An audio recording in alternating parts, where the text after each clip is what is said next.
Let's go ahead and get this started. Hello, everyone. Welcome to Bulbacast. Um, this is a podcast where members of staff on Bulbagarden talk about various Pokemon-related things going on.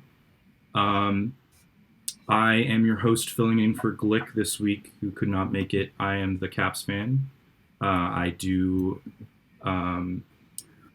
forums moderation for Bulbagarden in the video games department, as well as current events. And I also do Bulbacasts pretty often. Wyndon, do you want to introduce yourself next? Good morning. It is WyndonCalling here. I also help out on the Bulbagarden forums in the video games and current events section. And we also have RhodeHawk with us. Hi, I work on Bulba News in the announcing Pokemon news, and I also do research as well as I'm sometimes on Bulbacast. Awesome. Celadonk, what about you? I'm celadonk. I am a junior administrator on Bulbapedia, and this is my first time doing Bulbacast, so I'm very excited about that. And we're really glad to have you. Thank you. Blazing Larvesta, do you want to introduce yourself?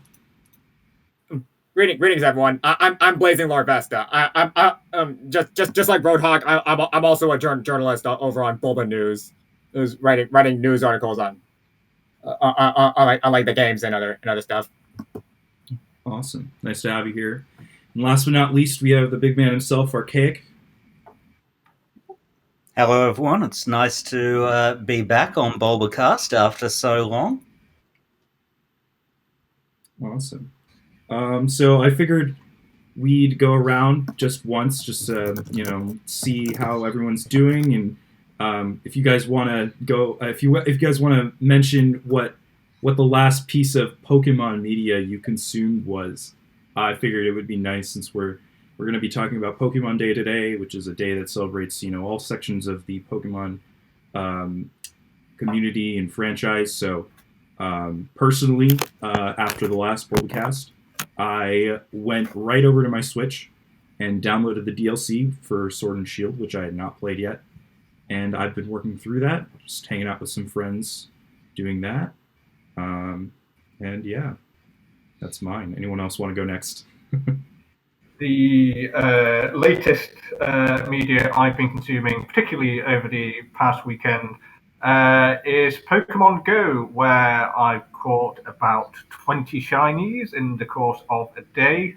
In one particular hour, it was a rate of one shiny per 6 minutes, including my particular favorite Pinsir. So I'm very pleased with that, even if a full 1/5 of my shinies were all Psyducks. And I recently have just been looking into the Shiny Toxtricity event, which I'm super excited about. But I've also been digesting the Pokemon anime on Netflix and loving it. I recently played Crown Tundra on the Switch. Not really much else to say about that. Not without spoiling people, anyway. That's Yeah. very true. Yeah, I've been watching the latest episodes of the anime from Japan. Looking forward to seeing some characters they skipped over when Satoshi originally went through those regions, and a few of our old favorite characters returning. Yeah, like I think I remember Wickstrom from Gen 6 recently appeared in a new episode. Yeah, like as for me, I've just recently been playing Rescue Team DX a little, and as well as Pokemon Go. Admittedly, Rescue Team DX isn't turning out to be as good as I was hoping it would, but still, I'm still glad to see Pokemon Mystery Dungeon is back, like, nonetheless. As for Pokemon Go, yeah, I just recently caught. I'm sorry about that. I just recently caught myself a Muda and called it bitter cold after Gates to Infinity. Man, I'm really disappointed to hear the Rescue Team DX slander. I love that game. No, I'm kidding. No, it's definitely good to hear what you guys are doing. I'm glad that everyone's been, consuming some sort of Pokemon media recently. As we get into the meat of today's discussion, I just wanted to do a little bit of background for people who may not be familiar with what we are discussing today, which is Pokemon Day. So, Pokemon Day, which is next week on the 27th of February, is the day that Red and Green, the first Pokemon games, were originally released in Japan. And, on Twitter recently, I've been seeing a lot of people, given the recent Nintendo Direct, the first one in over a year, kind of wondering where Pokemon was in the Direct. There was no Pokemon representation in the Direct, and people were wondering. A lot of people had hopes for Diamond and Pearl remakes. Some people had hopes for news on new Pokemon Snap, which we did get a lot of news. We did get a lot of news on that recently. But the Pokemon Company likes to do its own thing. And Pokemon Day in the past, they've announced a lot of new projects they've been working on. Notable projects include the last two main generation games. Sun and Moon were released on. Well, Sun and Moon was revealed on Pokemon Day in 2016, and Sword and Shield was released I'm sorry, my words are all tangled, but Sword and Shield were revealed on Pokemon Day in 2019. So I think a lot of people, given the fact that it's the 25th anniversary this year of the Pokemon franchise, are expecting some pretty big things. And in the past, Pokemon Day announcements have centered largely around the games. So that's where we're going to begin today. So my first question to the cast members is, what sort of information do you see being announced for the first time? First time we've ever seen these things, their initial releases, in terms of the gaming sphere of Pokemon. So this can be anything from, the rumored 4th gen remakes to a new Let's Go game, or potentially, less likely, but a spin-off game being announced on February 27th. The floor is yours. You said two things there that may very well be the same thing. I think we should be prepared for the possibility that we get the 4th gen remakes, but they're in the format of a Let's Go game. And I feel like if that happened, that might be fairly controversial with some of the older fans. But given some of the knee-jerk reactions we've seen in this fandom occasionally with sudden, unexpected news that didn't quite work out the way we wanted, it's probably a good idea for us to prepare for the possibility ahead of time.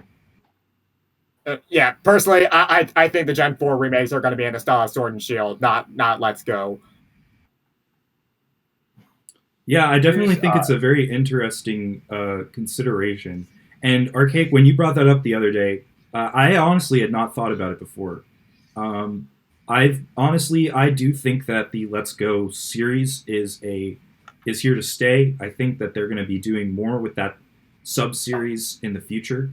Whether or not that's Gen 4 or Gen 2, which I think most people expect is to be seen, but I definitely think it's an interesting idea. I mean, it's definitely something unexpected. I don't think that a lot of people think it's like the next, direction for the Let's Go sub-series, but definitely something that we should consider, I think. Yeah, I would definitely question how you would implement some of the new ideas introduced in Sword and Shield into a Sinnoh context, particularly the wild area. I'm sure Game Freak can certainly be creative in terms of what they do with the Sinnoh map, but I'm not immediately sure where you would play something like that. So I think it's a very good point that you could see a more traditional pseudo grid-based adventure.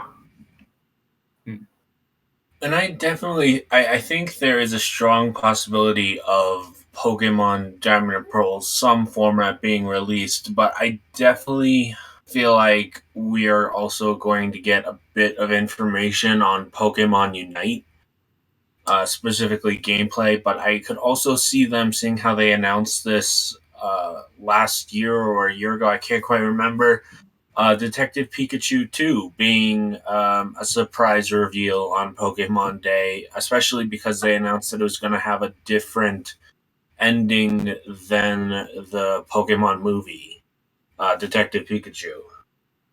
Yeah, it's interesting you bring that up. I think there's a number of games that have been announced in the past year and a half or so that we haven't really seen much from. Detective Pikachu 2 is one of them. Pokemon Sleep is another. And then Pokemon Unite, which was announced last year, to very controversial opinions on how that's going to go. I definitely think that and I kind of want to get into this a little more later, but with the way that the Pokemon Company is marketing Pokemon Day with these celebrities, first Katy Perry's collaboration with the Pokemon Company, and now a Post Malone concert sponsored by the Pokemon Company. I think that they're definitely gearing up for something big in terms of Pokemon's interactions with the greater media, as it were.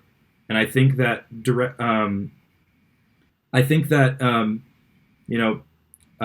Pikachu is a Detective Pikachu 2 is a very big possibility. Both the movie and the game, I think. So, yeah. Here's an unlikely possibility that I've been thinking about.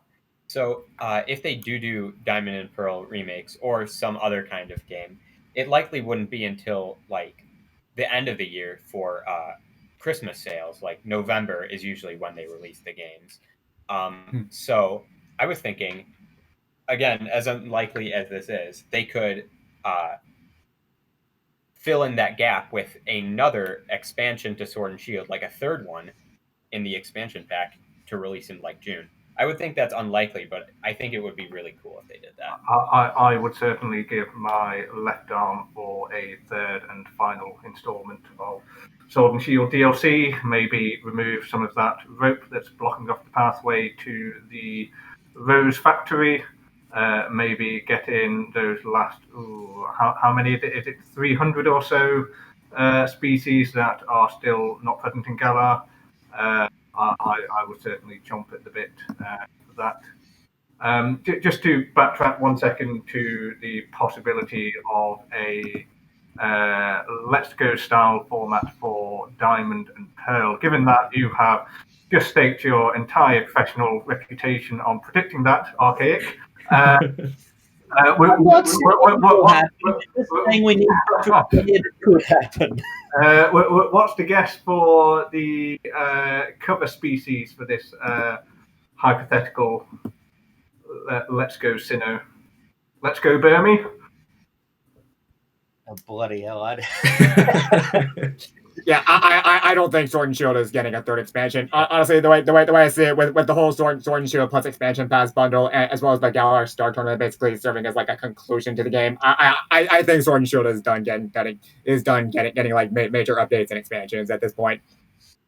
I mean, I'd agree that they intended for it to have been done getting expansions, but COVID has upended so many plans. And it's clear that Nintendo, their affiliated studios in Japan, have been significantly impacted by that. It wouldn't surprise me in the least if they were like, look, we're not going to be able to get a new game out when we want it to. So what can we do with existing assets that won't take as much development time? I mean, like if they did release a new game, a Diamond and Pearl remakes, whatever, that's going to be released in what, October, November? Yeah. Mm-hmm. If they want something to shadow drop in the first half of the year, either DLC or something akin to a virtual console release or something like that seems more likely. I mean, this was why some of us thought that there would be some sort of Pokemon announcement during the Direct. Like a few groups had discussed the possibility of what if they'd announced Game Boy games coming to Nintendo Switch Online during the Nintendo Direct, and as part of that, as part of the Pokemon celebrations, you'd have a Pokemon game or two that's part of the Nintendo Switch Online games. I think that's actually still a possibility, and maybe we'll hear about that at E3. But I don't know that we've already seen other DS games getting ported to Switch. Could we have some of the other classic games that right now are stuck on Wii U ported over to Switch just to give them something that they can release between, say, Pokemon Snap and E3? And I think that's actually worth mentioning is I think the Diamond and Pearl hype has kind of overshadowed Pokemon Snap to a degree, which is surprising because it's a game people have wanted for 20 years essentially. But at the same time, I am really excited for Pokemon Snap, the new Pokemon Snap, and I hope they treat it right and don't just use it as a placeholder for the beginning of the year and show us the game that could really be a true fan favorite again. With speaking of games that have disappeared over time. Yeah, Archaic. Yeah, I know a lot of people are really excited for the new Snap as well. Yeah, I mean, Frankly, I'm more excited for Snap than the possibility of Diamond and Pearl remakes. And I know that makes me a heretic, but still. No. Honestly, yeah, I think you bring up a good point, though, with the Game Boy Virtual Console. If Game Boy were to come to Nintendo Switch Online, I see no reason why Pokemon shouldn't, especially because of the online capabilities that and the multiplayer that is involved in Nintendo Switch Online Virtual Console, if you want to call it that. I think Pokemon is like the perfect game for that, and I think like now is there's no better time than now to do that and release the original, Red and Green or Red and Blue on NSO, take this with a grain of salt. If they decide to do N64 instead, we could see potentially the release of Pokemon Stadium and Pokemon Stadium 2 on that platform. So I think that's a very good point to think about as we're celebrating Pokemon Day and the legacy of the franchise and going back to these old games. That's definitely a big possibility. I don't know if that will happen because I don't know if that will happen like next week. Like as you said, Archaic, I think if we were to hear about those systems being put on Switch, we probably would have heard about it in the Direct last week. So I do think that potentially E3 or near E3, that possibility is strong. Even if you consider the other anniversaries going on right now, the other main anniversary going on right now. Sorry, Metroid fans. Zelda. The Legend of Zelda has two really critically acclaimed games on N64. If they were to bring N64 to Nintendo Switch Online, that's killing two birds with one stone. You've got Pokemon Stadium 1, Stadium 2, and Ocarina of Time, Majora's Mask as well, celebrating both anniversaries. As to forget the Donkey Kong anniversary as well. Donkey Kong 64, indeed.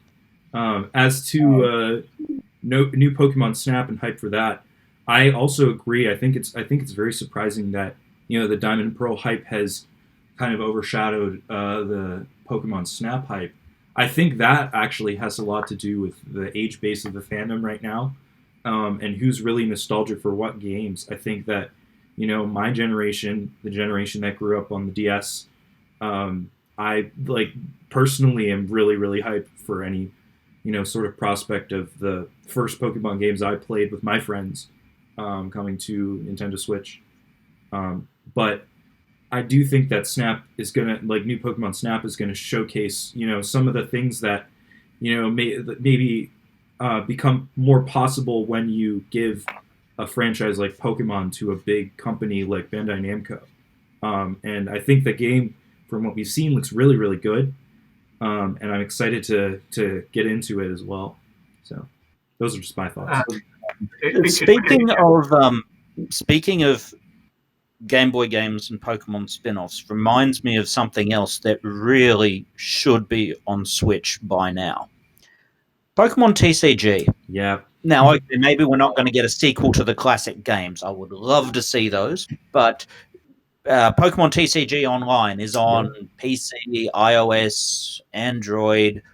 Why is it not on Switch? That's a good question. Yeah.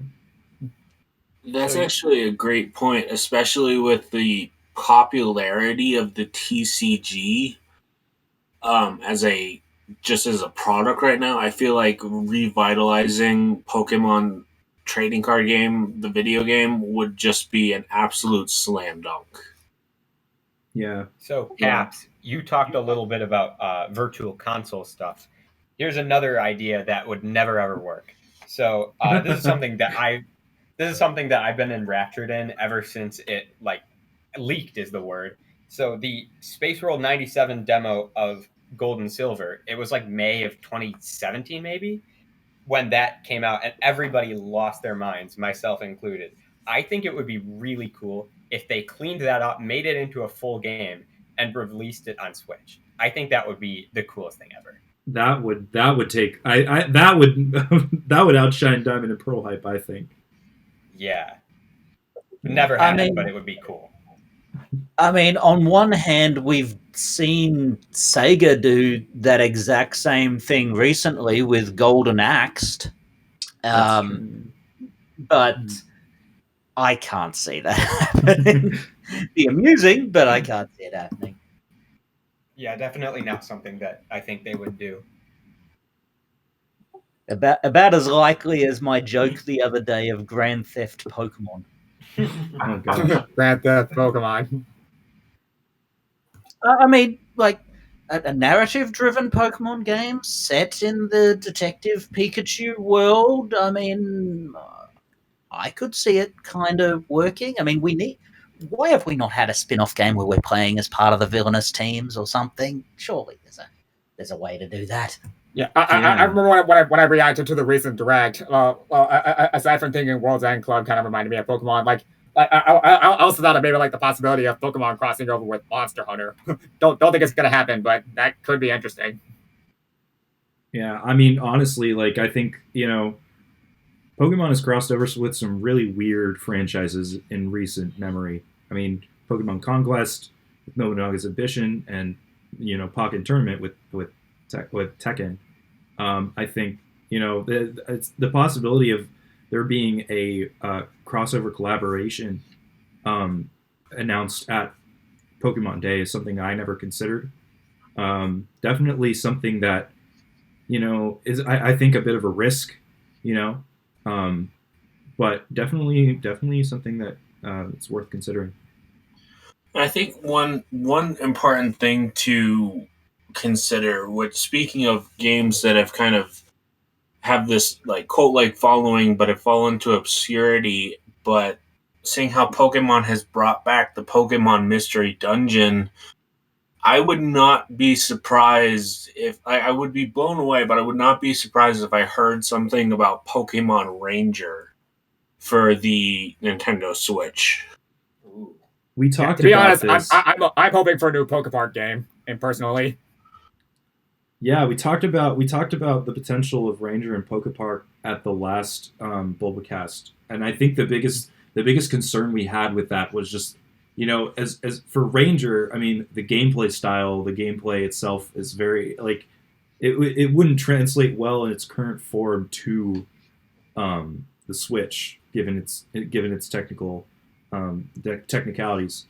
As for Pokepark, yeah, we could do motion controls. That's true. Spinning a Joy-Con endlessly at the screen, hoping for people would love that. I mean, isn't that how the capture style works in the anime? something like that. Yeah. Yeah. But I mean, I could see it happening. I'm not sure I'd like it, but I could see it happening. yeah, what's I mean, it'd be better than Pokemon Dash. Let's be honest. ooh, you know, story about Pokemon Dash. I got that game when I was like 8 years old. I thought it was the best thing ever, and then I tried to pick it up like 4 years later, and I was like, "What is this? I cannot play this. This is nasty." But anyway, I what so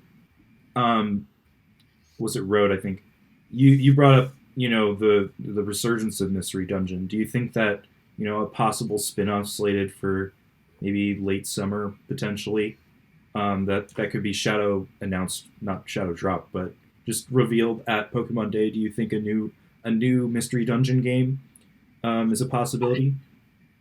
So I have to think one of the positives and negatives of the Pokemon Company is they do look at the profitability of a game versus necessarily the fan reception. And even though, there's people who are very divided on Pokemon Mystery Dungeon DX, I really think that they could very easily bring Pokemon Mystery Dungeon back to a new generation, because I think if one thing that Pokemon Let's Go proved is there is a new generation of Pokemon fans who want things that are different than what the older fans want.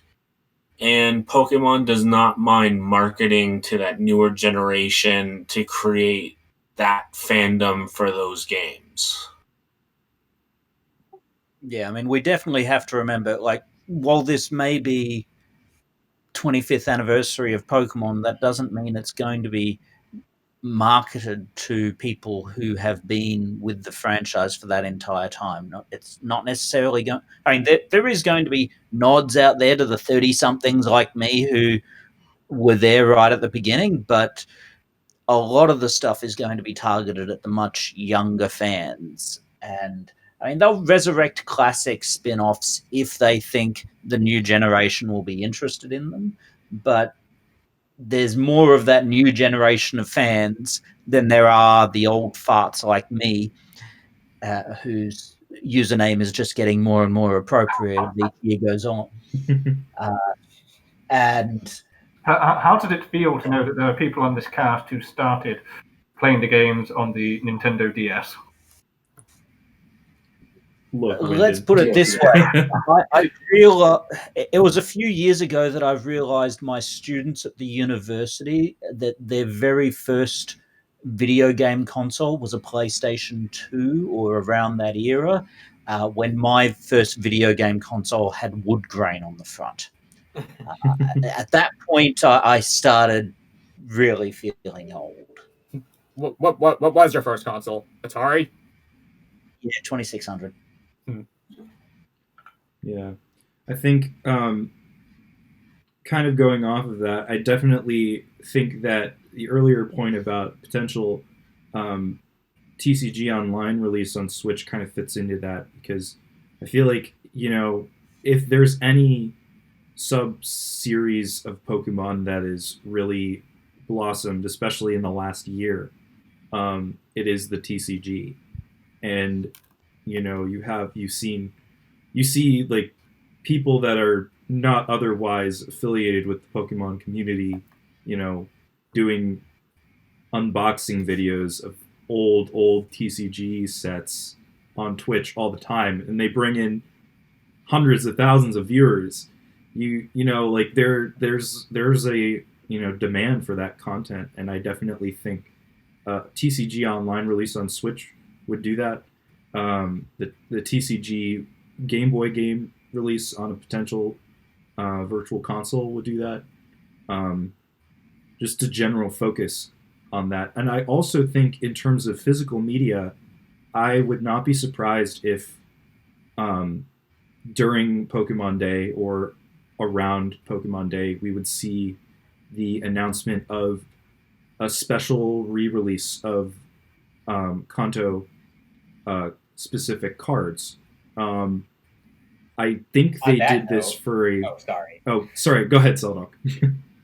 So when they did evolutions for the TCG in 2016, like that was what I was into, because like I'm not really into the cards anymore. But when I was a kid, I had like a ton of cards from like Gen 1, Gen 2, Gen 3. So I was like really into evolutions. I think they need to do something like that with like Jungle and Fossil, or even go on to like Gen 2 stuff. I think that would be really cool, and there would be definitely a market for that.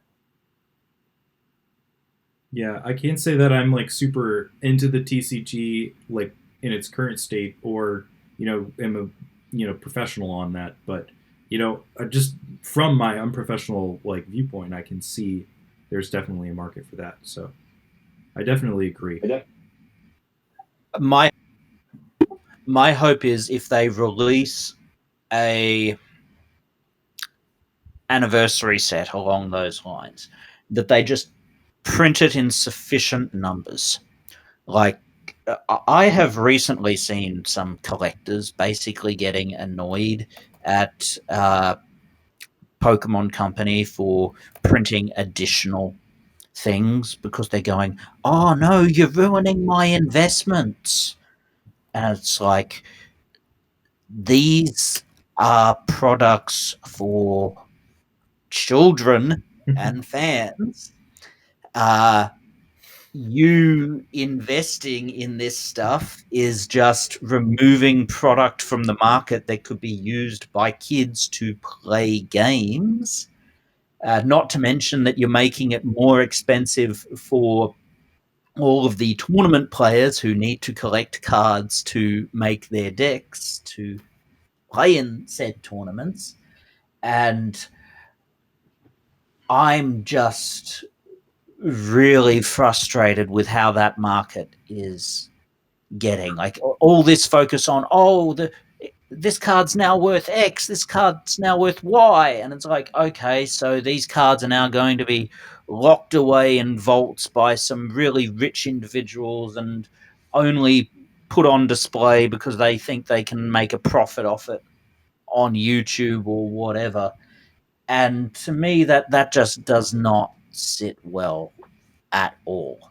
Totally. I would love to see many, many more reprints that completely devalue the originals, because I would want every fan to have one.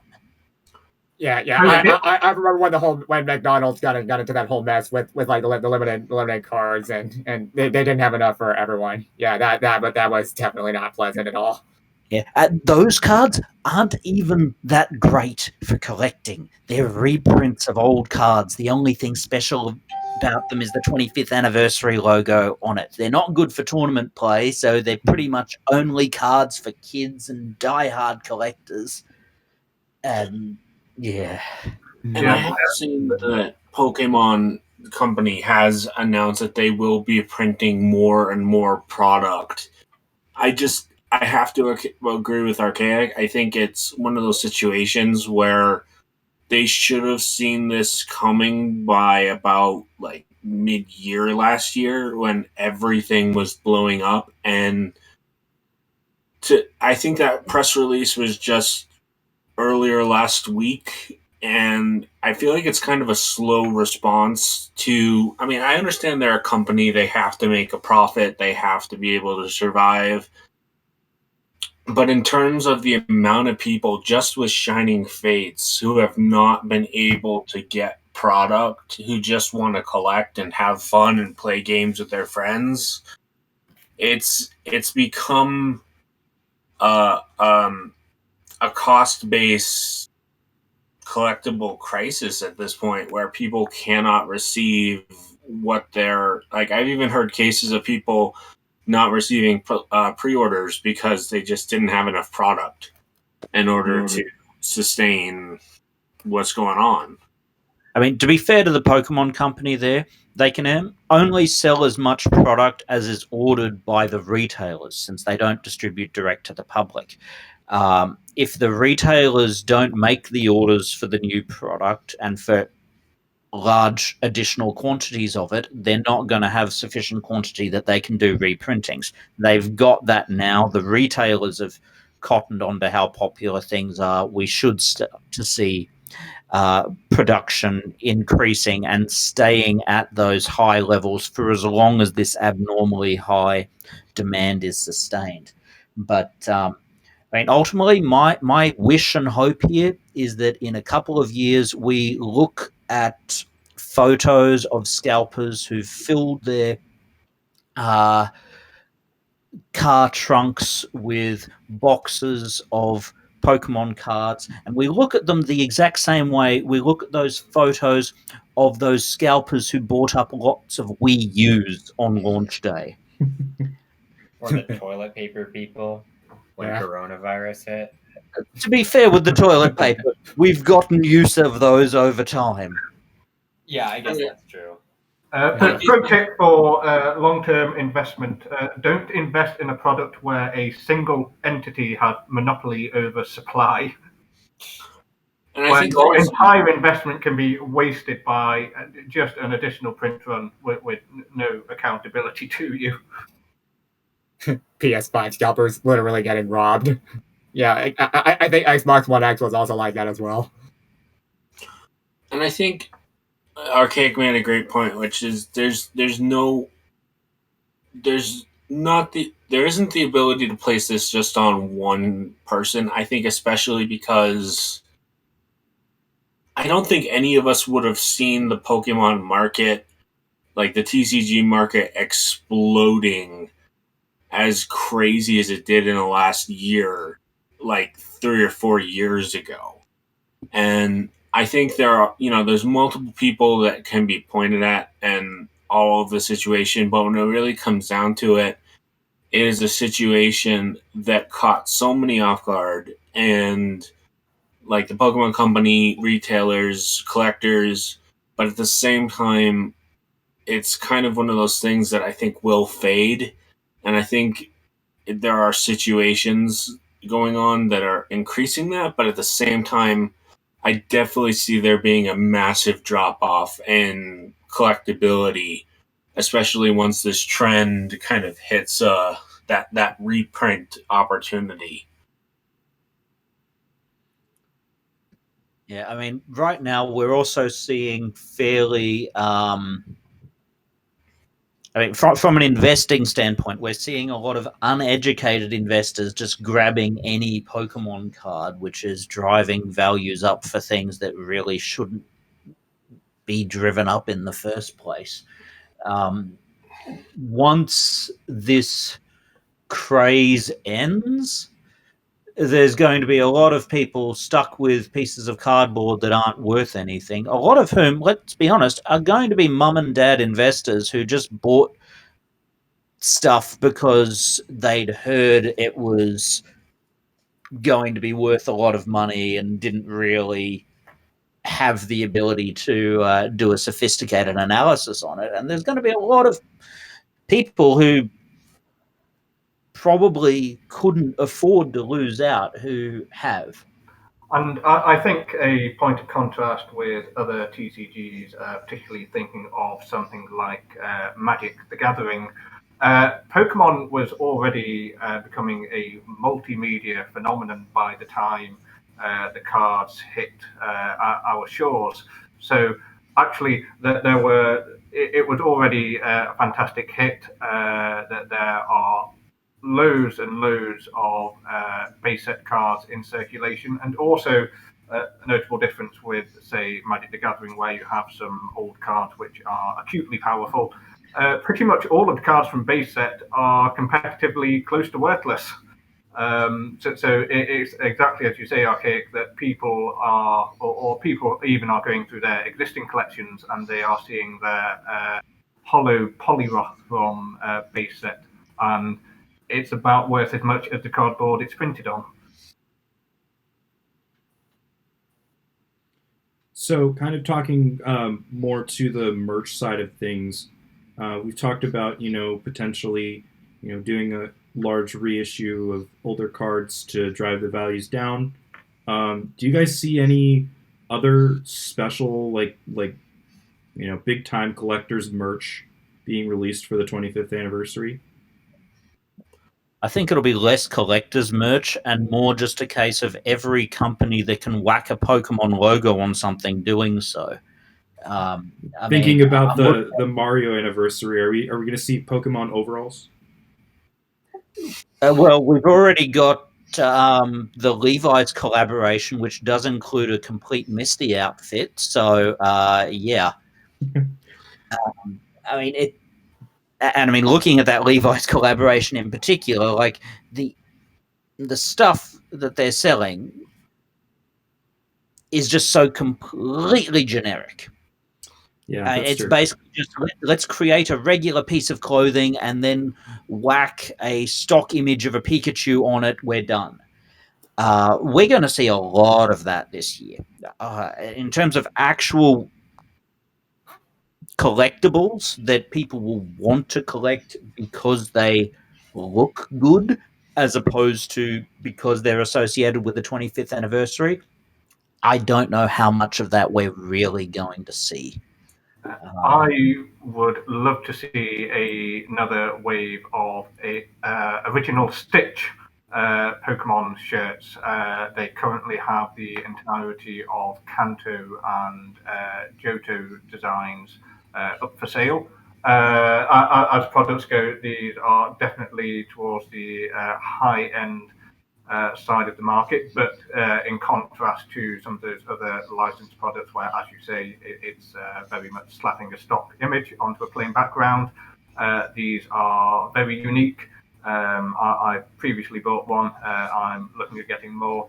I think they are fantastic products for collectors who want something quite smart.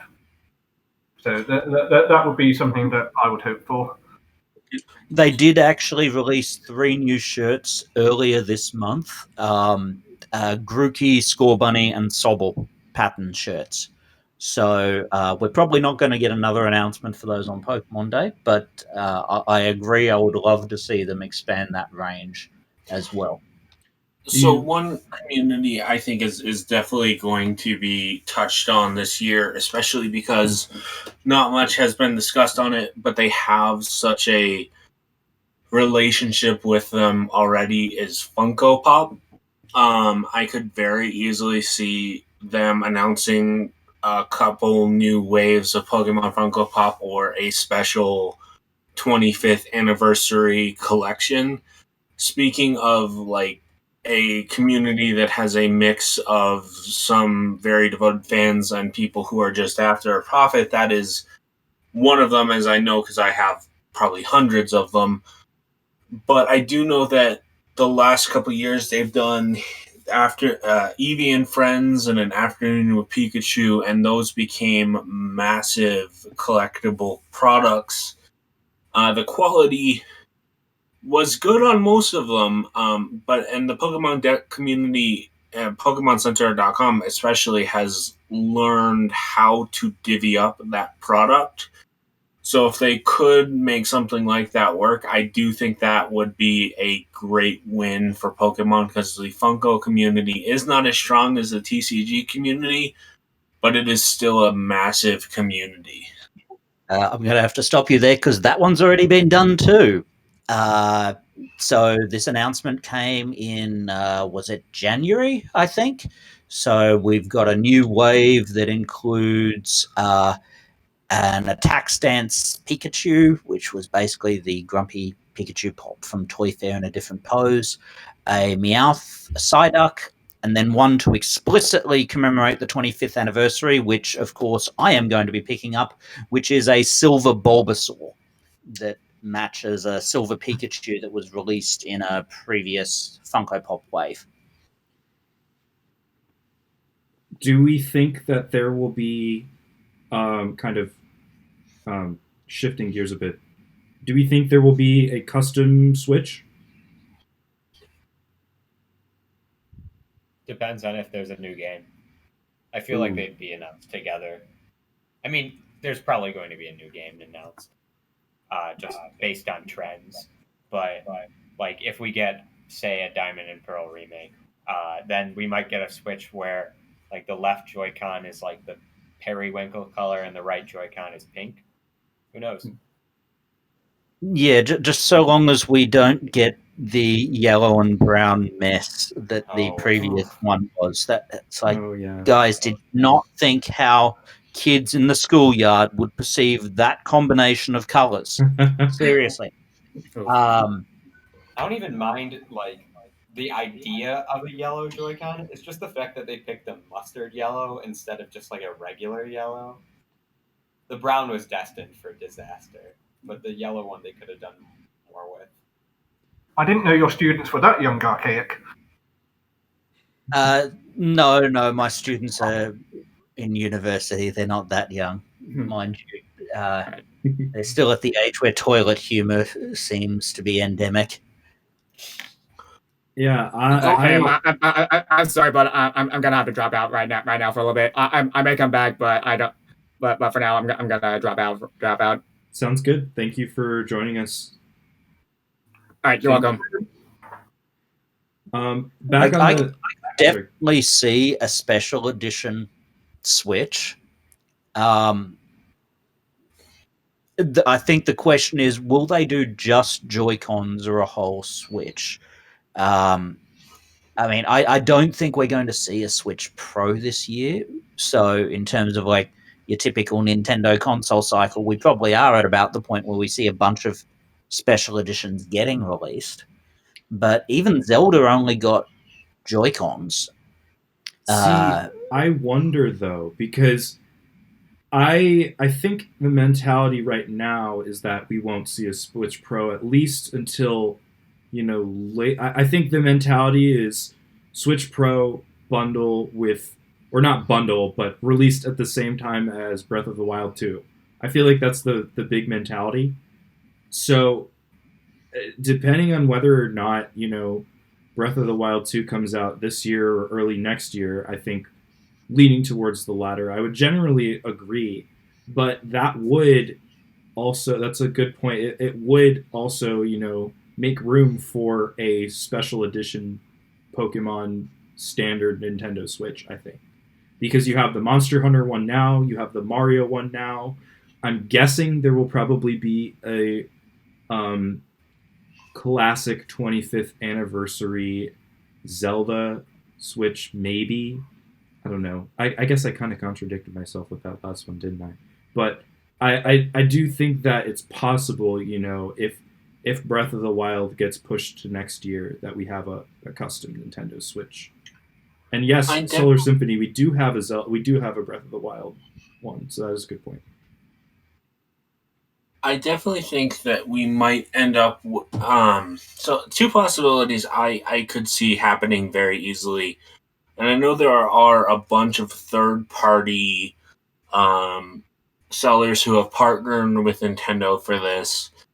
But I almost wonder if we would get a not just Joy-Cons, but also a new Pro controller based on Pokemon for this year, considering how well received past ones have been. But I could also see, speaking of plushes, just a mass ensemble of a bunch of new 25th anniversary plushes coming out on Pokemon Day, featuring some of the fan favorite Pokemon, even though there's some of those out there already. Isn't there also a poll going on right now for most popular Pokemon, or am I thinking of something else? There is a poll going on right now for most popular Pokemon. It is associated with the Japanese Pokemon Day website. So, of course, we'll be encouraging everyone to tweet with the hashtag Fushigidane ga Kimeta. Fushigidane ni Kimeta, I should be saying. As I recall, the current most popular one is not what you would expect. Is it Snob? No. Let me double because it has changed since yesterday. Because personally, I'm Team Snob. So. Sorry, Wyndon? Was it not Dedenne at some point, or Kinchino, I think it might have been. Yeah, it was at some point. We also had an Ultra Beast leading early on. Really? Which one? Yeah, currently leading is Dedenne, followed by Chuchino, Snivy. Where's Pikachu? Pikachu's at Snivy? 8th. Charizard's at 18th. That though, wow. Needs to be Charizard at lower. 18th shows that it's primarily a Japanese audience. Because if the poll was, featured on the Pokemon.com for the standard, I feel like Charizard would be up there. So Yeah, let me give the current vote totals. Dedenne leading at 51,411. Chuchino second place at 41,540. Then Snivy at 37,163. Charizard is down at 12,019. What's another good one, for example? Lucario is at 29th at 9,261. wow. What about Greninja? Ninja is 21st at 11,793. Do we think the winner of this poll will be the 6th and final Smash Ultimate DLC character? Oh, hell no. Please no. It'd just end up being a Pichu Echo, let's be honest. Did you say that the second place was Chinchino? Yeah. Wow, that surprises me a lot. Snivy at 3?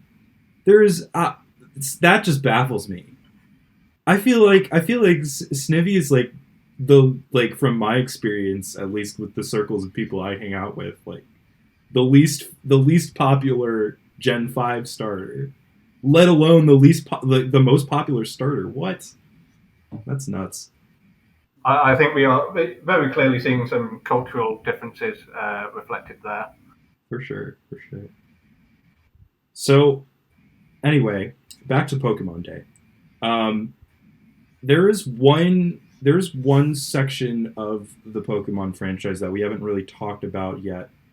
One of the sections we haven't talked about yet, but something that I feel like is very accessible for them to do something special for, and something I think we can guarantee almost.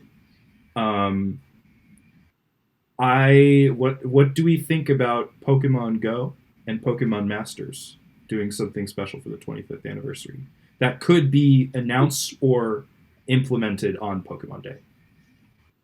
I think that is so obvious as to not be worth betting on. It will do something. It's just a question of what.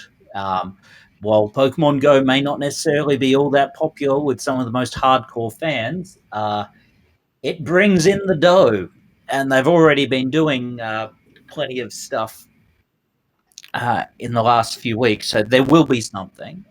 Masters EX, I don't know how well it's doing, but my impression is it's doing well enough that at very least they do some kind of in-game event for to recognize it or something. Masters EX is doing well enough that they are still putting a lot of money behind promoting its events. So, I could definitely see a 25th anniversary Masters EX event happening, especially how after it just went out through its recent quote-unquote rebrand into EX. I almost wonder if they've covered so many characters. I almost wonder if they would just pull someone that has been a fan favorite for so long that people have been wanting, and just be like, in a last minute announcement, hey, this character is coming to Masters EX, get excited, and end it with that. Now, I've admitted this on Bulbacast last time. I have not played Masters EX, so I do not know the answer to this next question that I'm going to ask. But is Ash in Masters EX? Red is in Masters EX. But is Ash in Masters EX? Because I feel like that would be a big thing. If they somehow found a way to cross over the anime into Masters EX. I feel like that would be pretty wild. It would be pretty wild. I'd be interested to see who he would have as a partner, considering Red has Charizard, and the main protagonist starts off with Pikachu.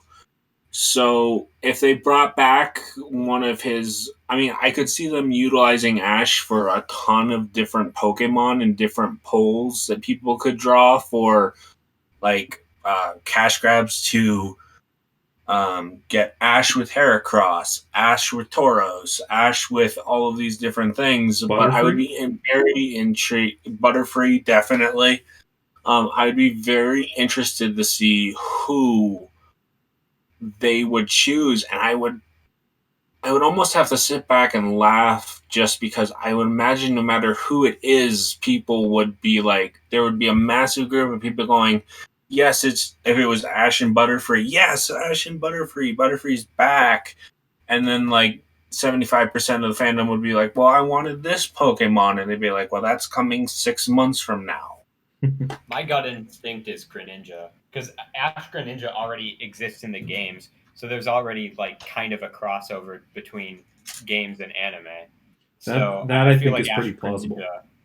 Ash Greninja is in my opinion, the Pokemon that is like the most strongly associated with Ash, because it's in the name. I don't really watch the anime for reference. That's just my thoughts.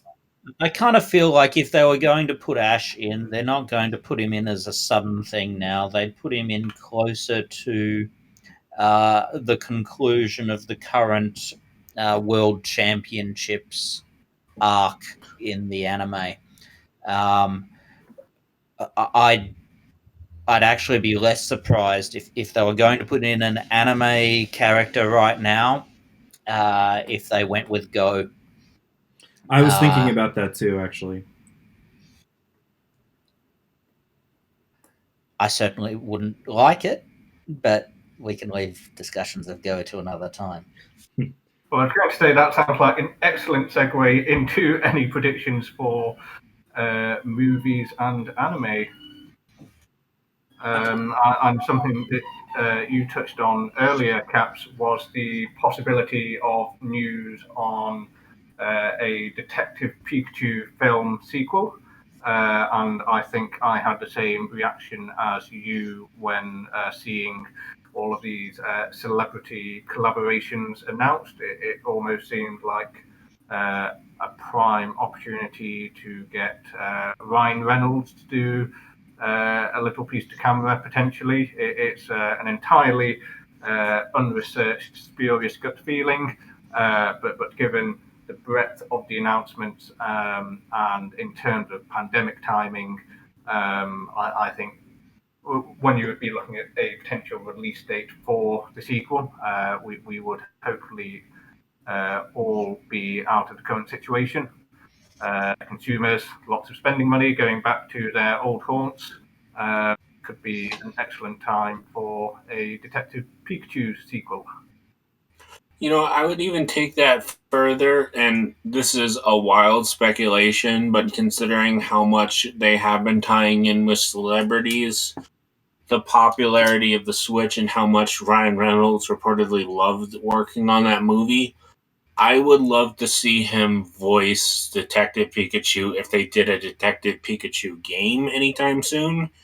I feel like that would be huge for the game itself, and so many people would just flock to that game just because of Ryan Reynolds. You know what? Now that you mentioned that, I can definitely see one, regardless of whether or not there is any Detective Pikachu content on Pokemon Day, I can see him doing some sort of, Satoru Iwata style hosting of a presentation that they would put on, and or I could see him doing that and announcing, a release date for the next movie, complete with a trailer, and or voicing in the game. I think that is, a prime opportunity for them to seize extra members of, their audience. So Well, and considering how popular his YouTube channel was, well, not was, is, and how popular just his random, rambly, but amazing YouTube videos, like pulling in his family and discussing things and just staring at a Pokeball for like 30 seconds. If they did collaborate with him, which I feel like it's gotta happen, I would not be surprised if they would allow him to do his own, like, quote unquote direct, like you were saying, and just have like 4 minutes to talk about everything he loves about Pokemon, and in his own way just be the one who breaks that news.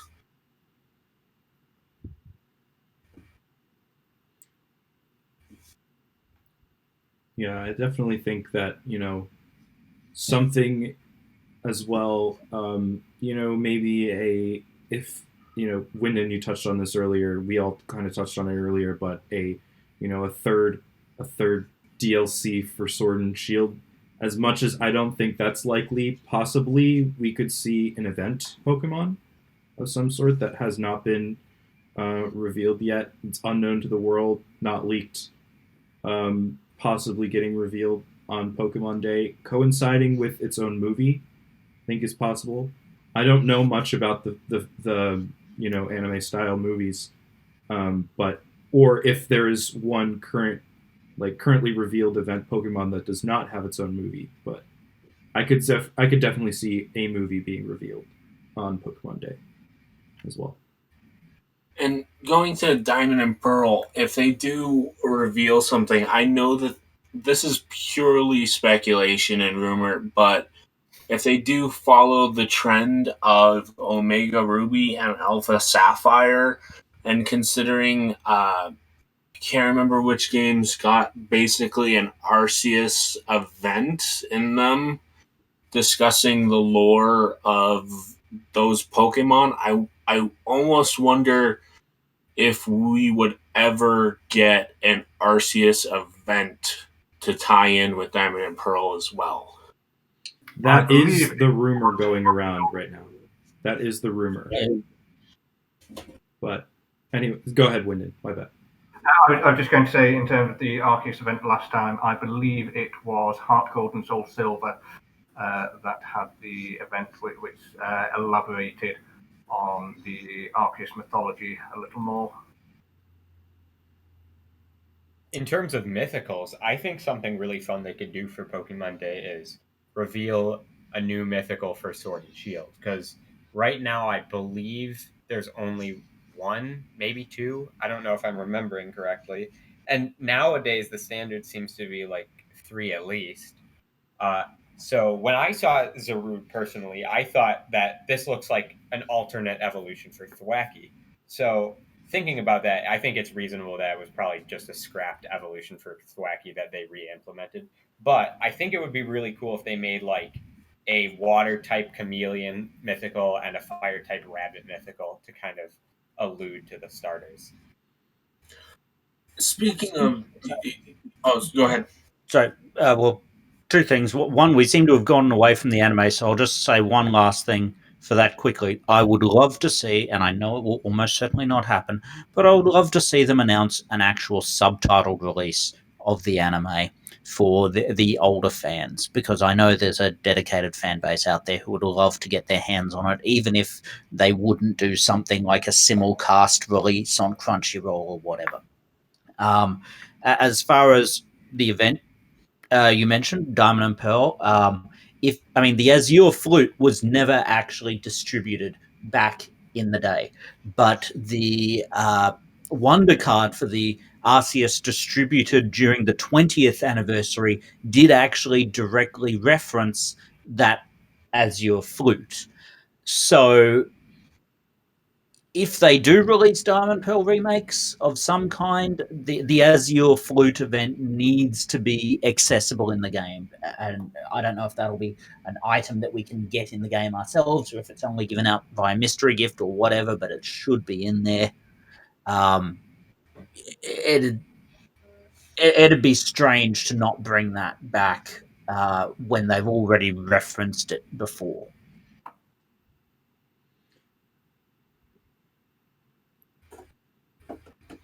Yeah, that's I think definitely that a good point. Oh, sorry. Go ahead. I was just going to say that. I was basically about to say that I think that's like a reasonable way that they could implement a possible Arceus type Delta episode, bringing in the Azure Flute. I feel like they could also tie that in with the Distortion World, which is the one thing that sticks out as missing from Diamond and Pearl that's in Platinum.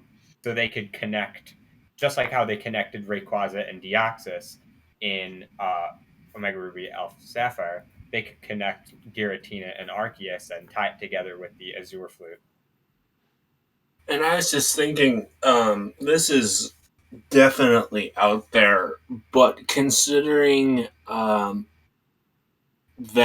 Diamond and Pearl were the generation that got the Heart Gold and Soul Silver remake, I almost wonder if what they would do is tie Diamond and Pearl into the Sword and Shield style and release it like that, and then at this, like, right as they get closer to announcing that, also throw in a, hey, we're doing a Johto series, let's go, as kind of an homage to the fact that that generation and that remake are so closely tied to one another in the fandom.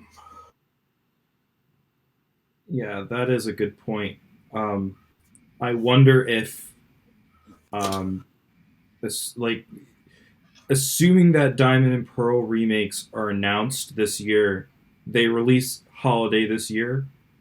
Doing something like that for Johto next year would fill the gap that I think that they might need to start, work on Generation 9.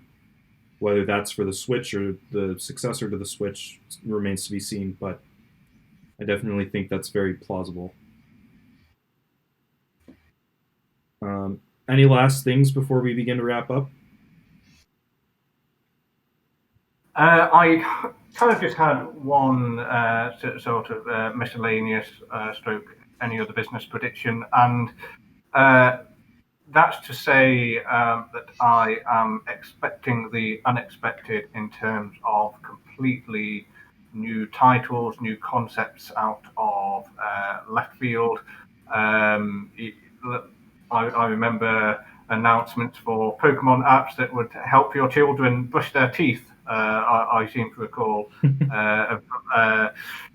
Pokemon Unite came out of nowhere, as did Pokemon Sleep. So obviously, we as fans were very interested in remakes and things that kind of expand upon the core elements of Pokemon media. I think there will be things in there that we entirely did not anticipate. Thoughts on And a I think- possible Pokemon-related cooking, / cookbook app to help people learn how to cook? None? Cool. Just me. Anyway, go ahead, Rhode. I was just going to say, I do think that that point of, expect the unexpected. Pokemon as a company has grown so much and has changed and developed into things that, like, I don't think any of us expected when Red and Blue or Red and Green, whatever we played, came out. I really hope they take this 25th anniversary, like they did 5 years ago with the 20th anniversary, and really just embrace possibility and change. And at the same time, though, Pokemon as a company has always been, like I said this earlier, has always been one who has been loyal to their fans who have been with them for a long time. But they've always been interested in bringing in younger people, new audiences, all of these different media outlets. And I think the Post Malone announcement blew so many people away that I can see them really making this a massive year. And I also just want to say thank you guys for having a conversation with me about Pokemon, and for those of you who stopped by and listened, because this has been the highlight of my week. Well, we're grateful as always to have you, Rhode. I guess we can go into outros then. Archaic, where can they find you? Yeah, no, there was one last thing I was going to say, which was go for it. like 2020 was the first year since 2015 without a main series Pokemon game. We've had one 2016, 2017, 2018, 2019.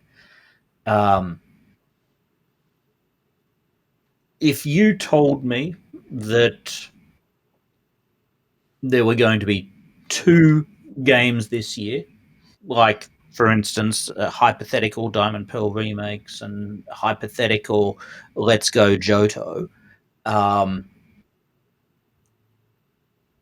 particularly given that a Let's Go Johto would be able to reuse a lot of assets for Kanto from the original Let's Go,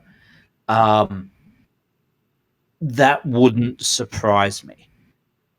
Like, I think that is plausible for them to do. It would only depend on them being able to spread the releases out enough. Like, we could potentially have a release, say, before E3 and then another one in, like, November for the holiday season or something like that. But putting aside the game announcements, I think most of what we're going to see are going to be collaborations with other brands. I think, particularly with what's happening with the TCG, that other brands are seeing Pokemon as a hot property. They want to get in on that hype. They probably reason that, hey, if someone can't get the TCG because they can't find it anywhere and buying the classic cards are too expensive, maybe they'll buy merchandise with the classic characters on them. And so much of the merch that we're seeing released right now is of the classic characters. I mean, we've got the Pokemon shirts that just did the new starters, but that's part of like a continuing range. Things that are brand new collaborations and releases for this year, I think, are going to focus very much on those original Gen 1 characters. And there's going to be a lot of stuff with very generic stock art of the starters on there, as I said before. I don't think we're going to see a lot of really creative stuff. And again, we can put the blame for COVID on that. This is product being put out to quickly satisfy demand for the anniversary without necessarily as much development time as they would have liked. So, well, let's put it this way. I'm keeping my expectations low so that I can be pleasantly surprised in case we actually get anything decent, and so I won't get too disappointed when something everyone expects to happen for some reason doesn't happen. Yeah, I definitely think that's a very good point. I think that's good advice just in general, but I just temper your expectations, I would say. I do think that it's gonna be a good year. I think we're gonna get some content. We already have some content slated for, major content slated for the end of April with new Pokemon Snap. I think that, Pokemon is a company that has always taken their anniversaries really seriously, like Rhode said. And I definitely think that this year will be no different. However, I am also definitely keeping my expectations low so I can be pleasantly surprised, because it's always kind of better that way anyway. So, celadonk and Wyndon, you guys have any final thoughts, or Archaic if you wanted to respond? I mean, I was just going to say I feel like a real killjoy having said all that, but I mean, I have lived through every major scandal. Not scandal. Every major blow up in this fandom from people not getting the thing that they'd convinced themselves was coming, and the Pokemon Company does something that caters to the younger fans and not to the hardcore audience, and yeah. I think it's much better to be a killjoy now, and then have people be excited when things that they like happen, rather than the joy getting killed, like say in like June or whatever, like what happened to Sword and Shield. I think it's better for people to start out with low expectations. So I don't think there's anything wrong with that. I refuse to temper my enthusiasm for Let's Go Burmy. I admit I have been what we've been discussing. I have been browsing Bulbapedia to try and find Pokemon that would work for that from Gen 4. We had some suggestions in the chat earlier. We had Let's Go Shinx. I think we also earlier we were talking about potentially Let's Go Munchlax. Yeah, I'm still Let's Go Bidoof. Oh, that would, you know what? I feel like if the Pokemon Company released a Diamond and Pearl remake in the Let's Go style, people would be disappointed until they saw Bidoof was the mascot, was the cover. Let's Go Bidoof and Let's Go Pachirisu. Oh my gosh. Yeah. I feel like one would massively outsell the other in that case. For sure. Wyndon, any final thoughts before we wrap up? Besides Let's Go Burmy? Let's Go Wobbuffet and Let's Go Female Wobbuffet, but aside from that, no. All right. Well, excellent. Archaic, Celadonk, RhodeHawk, Wyndon, thank you guys very much for joining me this evening, or morning, or afternoon. Absolutely. Come back anytime. Also, shout out to Blazing Larvesta. Thank you very much for joining us earlier in the cast. Thanks to Solar Symphony in the chat for hanging around, giving us your suggestions. I've been your host, TheCapsFan, and thank you for watching, and we'll see you on the next Bulbcast.